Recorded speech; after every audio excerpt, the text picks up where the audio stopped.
एक गांव में एक अनिल नाम का एक व्यक्ति रहता था। अनिल ऐसे बहुत ही ज़्यादा शरीफ और संस्कारी किस्म का व्यक्ति था और साथ ही साथ बहुत ज़्यादा दयालु भी था। अनिल ने एक लड़की से शादी भी की थी जिसका नाम पूनम था। पूनम दिखने में बहुत ज़्यादा खूबसूरत थी परंतु बचपन से ही अंधी थी। एक दिन अनिल पूनम के पास जाता है और जाकर बोलता है, पूनम, मैंने तो तुम्हें एक बात बताना भूल ही गया। आज मेरे चाचा का लड़का आ रहा है तो तुम उसके लिए कोई अच्छा सा डिश बना देना ताकि वो खा के खुश हो जाए। ठीक है जी, आप चिंता मत कीजिए। मैं ऐसे भी तो वो मेरे देवर ही लगेंगे और मेरा ख्याल रखना फर्ज बनता है। तुम कितनी समझदार हो पूनम। ठीक है, मैं ऑफिस के लिए चलता हूँ, तुम ख्याल रखना अपना। ठीक है जी, जाइए।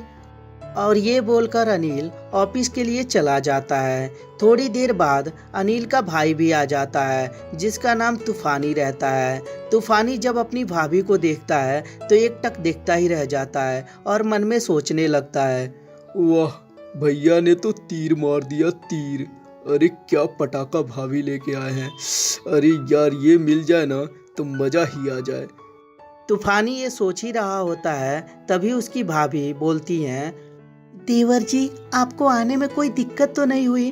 अरे नहीं भाभी, मुझे क्या दिक्कत हो सकती है। अरे मैं तो बिंदास आदमी हूँ और बैचलर। मैं तो कहीं भी आ जा सकता हूँ बिना किसी परेशानी का। ठीक है देवर जी, आप हाथ मुंह धो लीजिए, मैं आपके लिए खाना लगा देती हूँ। अरे नहीं भाभी जी, इतना कष्ट करने की क्या जरूरत है। अरे मैं खुद लेके खा लूंगा और ऐसे भी ये भी घर तो मेरा ही है ना। हाँ देवर जी, ये भी घर आपका ही है, लेकिन आज पहली बार आए हैं ना आप मेरे पास, तो मैं खाना लगा देती हूँ। अगले दिन से आप खुद लेके खा लीजिएगा। अरे नहीं भाभी जी, रहने दीजिए, आप बैठ जाइए यहाँ।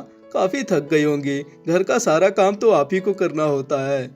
और इस तरह अपनी भाभी को बातों में उलझाने लगता है। शाम होने के बाद अनिल भी घर आता है। अनिल अपने भाई को देखकर बहुत ज़्यादा खुश होता है और बोलता है, अरे मेरे भाई, कोई आने में दिक्कत तो नहीं हुई तेरे को?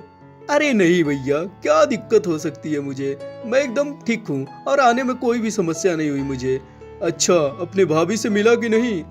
हाँ भैया, मतलब मैं घर आऊँ और भाभी से पहले ना मिलूं? आप तो पहले मिले नहीं तो भाभी नहीं मिलेंगी और कौन मिलेगा।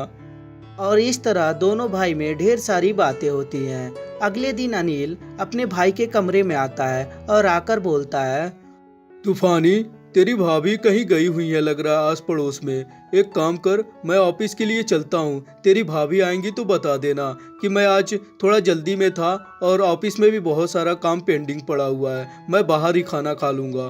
ठीक है भैया, आप चिंता मत कीजिए, मैं भाभी को बता दूंगा। और ये बोलकर अनिल ऑफिस के लिए चला जाता है। थोड़ी देर बाद उसकी भाभी भी आती हैं। तभी अपनी भाभी को देखकर तूफानी पीछे से उसे पकड़ लेता है। अरे क्या कर रहे हैं? आपके भाई देखेंगे तो क्या सोचेंगे कि आप कहीं भी शुरू हो जाते हैं। इतना बोलने के बाद भी कोई रिप्लाई नहीं आता। तभी पूनम बोलती है, क्या हुआ जी, नाराज है मुझसे? बोल क्यों नहीं रहे कुछ? परंतु फिर भी कोई भी रिप्लाई नहीं आता है। पूनम समझ जाती है कि ये मेरे पति नहीं है, क्योंकि मेरे पति मुझसे बात किए बगैर रह ही नहीं सकते। तभी पूनम बोलती है, तुम तूफानी हो ना? और तुम्हारी हिम्मत कैसे हुई मुझे पीछे से पकड़ने के लिए? कह रही हूँ मुझे छोड़ो, वरना मैं शाम को तुम्हारे भैया से सारी बात बताऊंगी। कह रही हूँ ना, मुझे छोड़ो जल्दी से।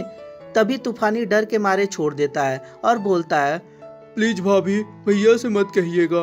आप इतनी ज्यादा खूबसूरत लग रही थी, इसीलिए मैंने सोचा कि आप तो देख नहीं सकती हैं, तो क्यों ना मैं एक बार चांस मार लूं। प्लीज भाभी, भैया से मत कहिएगा। तभी पूनम बोलती है, देवर जी, आपके भैया आप पे कितना भरोसा करते थे और मैं भी आप पे कितना भरोसा करती थी, परंतु आप मेरे भरोसा का विश्वासघात किया है। मैं तो आपके भैया को बता के ही रहूंगी। तूफानी जब इस बात को सुनता है कि भाभी भैया से सारी बात बता देंगी, तभी तूफानी वहां से तुरंत भाग जाता है। शाम को जब अनिल घर पे आता है तो उसकी वाइफ पूनम सारी बात बताती है। तभी अनिल बोलता है, अच्छा हुआ कि घर छोड़ के भाग गया, वरना आज मेरे हाथ ना एक मर्डर ही हो जाता। आने दे साले को, दोबारा बताता हूँ उसको।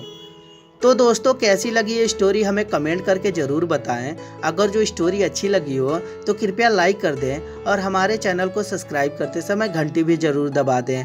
और हाँ दोस्तों, अपने दोस्तों के साथ शेयर ज़रूर कर दें। धन्यवाद दोस्तों।